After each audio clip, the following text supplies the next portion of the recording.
Je ne vais pas vous donner cette punition, hein. Vous n'avez rien fait. Et de la transparence, le comité exécutif de la Convention n'est personne de révérend le père du Richard, révérend Chano Julien, vice-président, révérend Willy Joseph, vice-président, révérend Bernard Jean-Baptiste, responsable de finances et de projet, révérend Rémi Coutus, responsable d'évangélisation, révérende Valdi Ivan, responsable du ministère Hommes, Femmes et Enfants, révérend Daniel Louis, responsable d'éducation chrétienne, membre.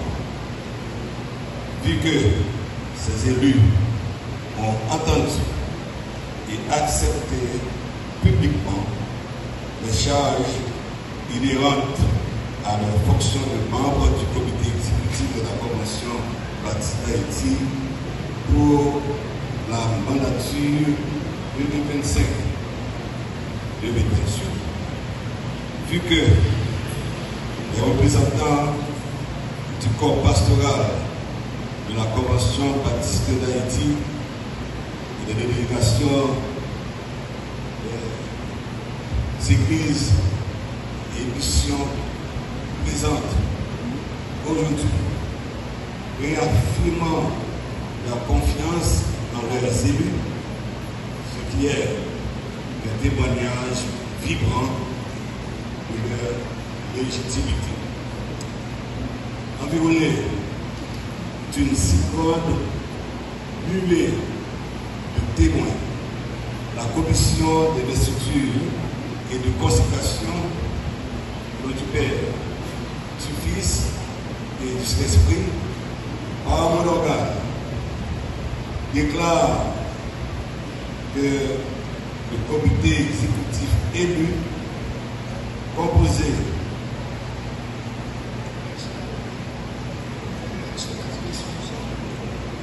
exclusivement de personnalités suscitées, est consacré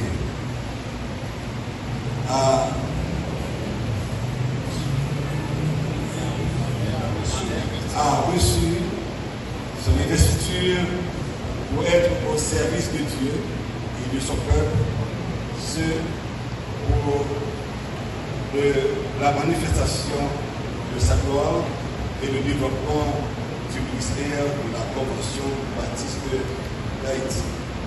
Frère Cap-Haïtien, le 30 novembre 2025. Merci. Amen. À chaque membre de ce comité, je dirais son écharpe. Parce que son écharpe, parce que le président son écharpe, tandis que l'Assemblée chantera avec nous à deux nouveaux combats. Jésus, tu nous appelles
il m'a appelé pour me dire, c'est pas si content.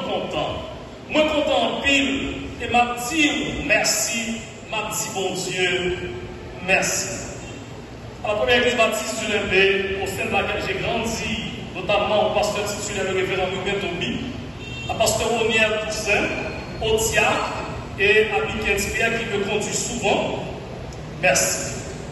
À nos avocats, notamment Maître Samuel Lamour, l'actuel bâtonnier de l'ordre des avocats du Cap haïtien, et Maître Kénon Séricourt, président de la mission baptiste haïtienne, également mon avocat personnel, un remerciement spécial. Au commissaire Hénon Zéphirin, des félicitations spéciales. Son sérieux, son sens du devoir et son intégrité. Son courage et sa conviction montrent clairement que tout n'est pas fini et qu'Haïti se réserve encore un résidu d'hommes et de femmes honnêtes sur lesquels elle peut compter pour son avenir. Aux cellules de prière qui ont intercédé jour et nuit en faveur de la CDH et qui promettent de continuer à prier pour nous, merci. Enfin, à tous ceux et toutes celles qui nous ont supportés de quelque manière que ce soit, de près ou de loin, publiquement ou discrètement, en Haïti ou à l'étranger, une trombe de remerciements. Chers frères et sœurs, chers amis, chers invités, à cette phase si importante et si cruciale de notre existence, nous, les membres de ce comité, nous choisissons d'abord et avant tout de faire de cette cause la cause de Dieu. C'est pourquoi l'objectif premier de ce mandat est de redonner à Dieu la place qui lui a été toujours due. La Convention baptiste d'Haïti était fondée sur Jésus, le roc solide, et la pierre angulaire de l'Église, et doit demeurer sur cette fondation.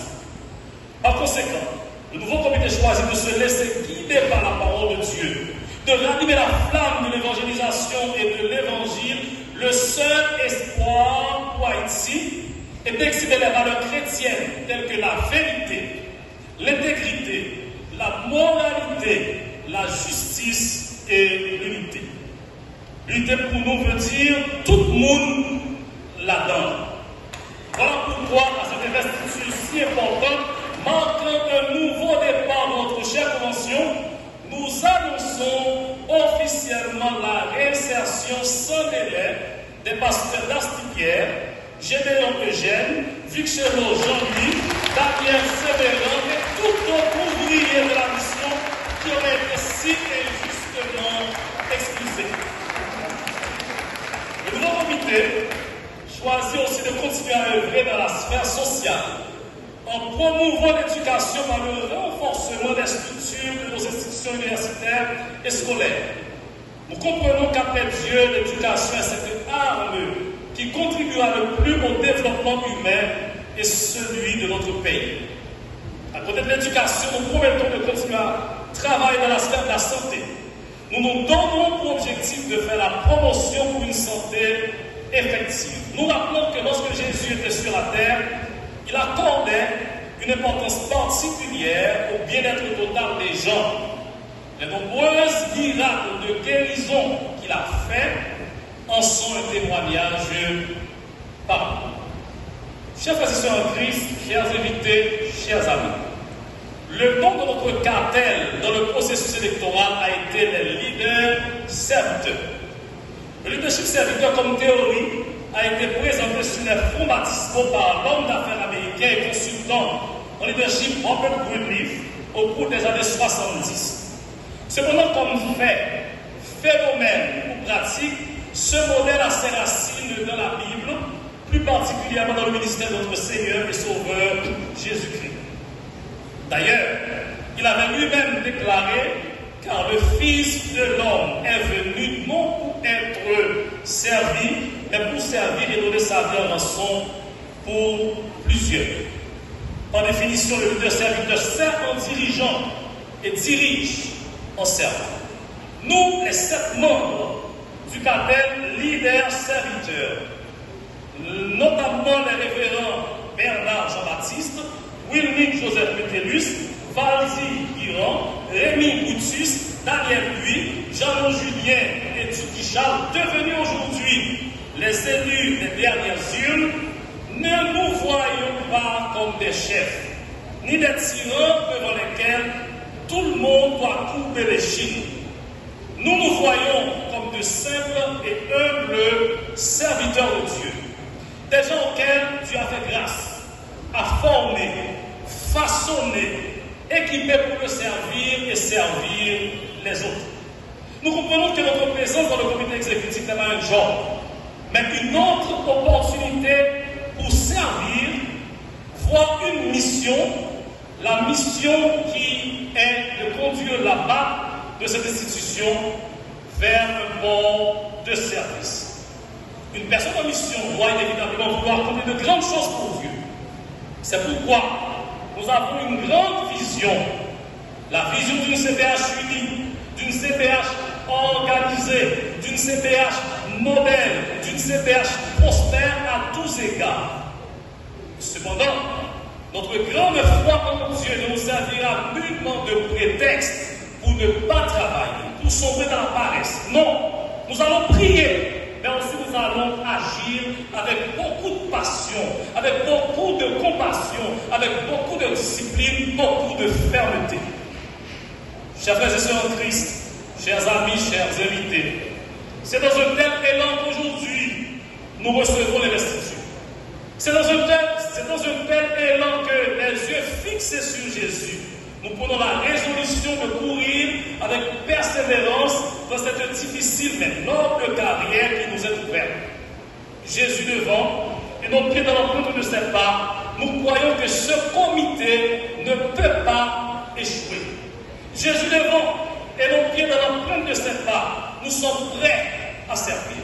Jésus devant et nos pieds dans l'empreinte de ses pas, nous réaliserons au-delà de nos attentes et de celles de plus d'un.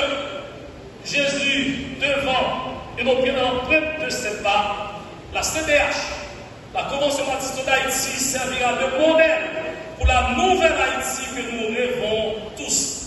Modèle d'intégrité, modèle d'organisation, modèle où l'intérêt collectif est placé avant l'intérêt individuel.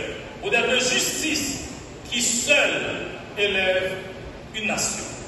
Que vive l'Évangile, que vive Haïti, que vive l'Église de Dieu en Haïti, que vive la Convention baptiste d'Haïti, toujours unie. Merci.